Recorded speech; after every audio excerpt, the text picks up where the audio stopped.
اس امت کا فتنہ مال ہے۔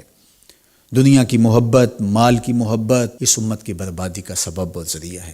اس لیے ہم دنیا کے ساتھ محبت اور دنیا کے ساتھ الفت کا ایسا ربط قائم نہ کریں جو ہمیں ہمارے رب سے غافل کر دے۔ دنیا کی محبت کیا ہے؟ دنیا کی محبت خدا سے غافل ہونا ہے۔ اگر کوئی بندہ خدا سے غافل نہیں ہے تو یہ دنیا کی محبت نہیں۔ جیب میں پیسوں کا ہونا یہ دنیا کی محبت نہیں، دل میں ہونا دنیا کی محبت ہے۔ تو جب دل میں مال ہے تو یہ دنیا دار ہے بندہ۔ جیب میں مال سے دنیا دار نہیں ہوتا اگر دل مال کی محبت سے خالی ہو۔ تو ہم اپنی ضروریات کے لیے کاروبار کریں، امور دنیا میں آئیں اور اللہ کی مخلوق کو نفع پہنچائیں، آسودہ اور خوشحال زندگی بسر کریں، لیکن ہمارا مقصود صرف اللہ کی رضا اور اس کی خوشنودی کو حاصل کرنا ہو۔ اگرچہ امت کا ایک کثیر طبقہ پورا دنیا دار بن گیا ہے، لیکن اس کے باوجود بھی امت کے ایسے افراد آج بھی موجود ہیں جن کا مطمع نظر آخرت ہے، جو اللہ کے لیے جیتے ہیں، اللہ کے لیے مرتے ہیں۔ رضا الہی ان کا مقصود ہے، ان کی منشا اللہ کو راضی کرنا ہے۔ اللہ کے محبوب علیہ السلام گزرے تو حضور کو ایک خوشبو آئی، تو جبریل امین سے پوچھا کہ یہ خوشبو کس چیز کی ہے؟ تو کہا یہ ماشطہ بنت فرعون کی خوشبو ہے۔ فرعون کی بیٹی کو ایک خاتون کنگھی کیا کرتی تھی، بناؤ سنگار کیا کرتی تھی۔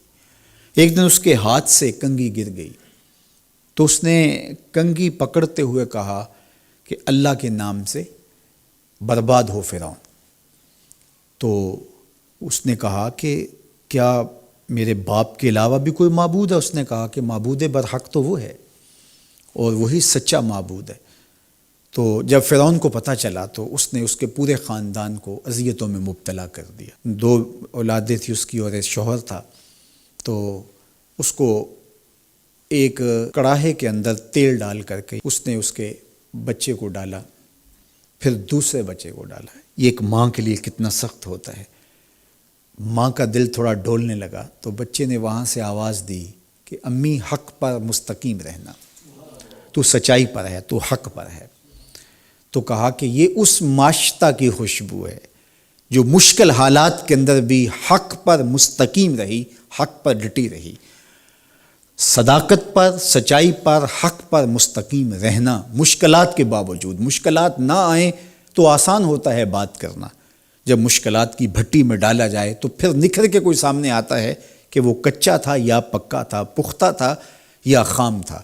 تو اللہ نے اس کی آزمائش کی تو وہ اتنی پختہ نکلی، اور اس کے بچوں سے اللہ نے اس کی مدد بھی فرمائی، اور اس کو آگ میں ڈال دیا گیا، اس کی ہڈیاں اور اس کا گوشت الگ الگ ہو گیا، لیکن اس کے باوجود اس نے اللہ کا مبارک نام نہیں چھوڑا۔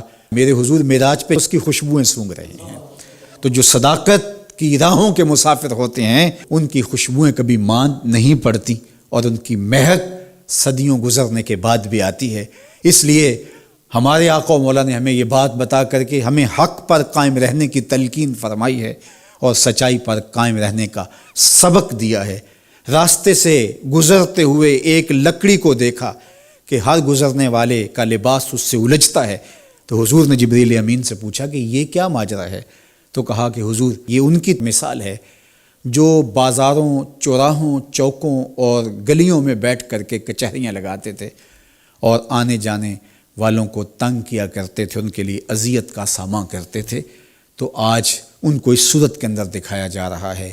مخلوق خدا کے لیے راستے کو شادہ کیجئے، راستوں کو روک کر کے نہ بیٹھیے، اپنی گاڑی کھڑی کر کے خام خواہ لوگوں کے لیے اذیت کا سامنا نہ کیجئے۔